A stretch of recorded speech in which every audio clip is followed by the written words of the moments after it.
नमस्कार, आपण पाहत आहात लोकप्रगती वार्ता। आध्यात्मिक, मनोरंजन, सामाजिक, शैक्षणिक, राजकीय ताज्या घडामोडींसाठी आपल्या लोकप्रगती वार्ताला सबस्क्राइब करायला विसरू नका।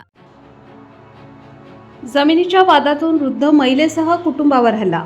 इंदिरानगर पोलीस ठाण्यात गुन्हा दाखल। आरोपींवर कारवाई न झाल्यास आमरण उपोषणाचा इशारा। फिर्यादींची पोलिसांवर नाराजी। बातमी नाशिक येथून। इंदिरानगर परिसरातील पाथर्डी गाव येथील बस्तेमळा भागात जमिनीच्या वादातून एका वृद्ध महिलेसह त्यांच्या कुटुंबियांवर हल्ला झाल्याची गंभीर घटना घडली आहे। या प्रकरणी बिल्डर सुशील पाटील, भूषण पाटील व त्यांच्या इतर साथीदारांविरोधात इंदिरानगर पोलीस ठाण्यात तक्रार दाखल करण्यात आली आहे। फिर्यादींच्या माहितीनुसार जमिनीच्या वादातून झालेल्या वादानंतर संबंधित आरोपींनी कुटुंबियांना शिवीगाळ करत मारहाण केली। या घटनेत वृद्ध महिलेलाही धक्काबुक्की व मारहाण झाल्याचा आरोप करण्यात आला आहे। घटनेनंतर परिसरात तणावाचे वातावरण निर्माण झाले होते। दरम्यान तक्रार दाखल करूनही इंदिरानगर पोलिसांकडून अद्याप कोणतीही ठोस कारवाई करण्यात आलेली नसल्याचा आरोप फिर्यादींनी केला आहे।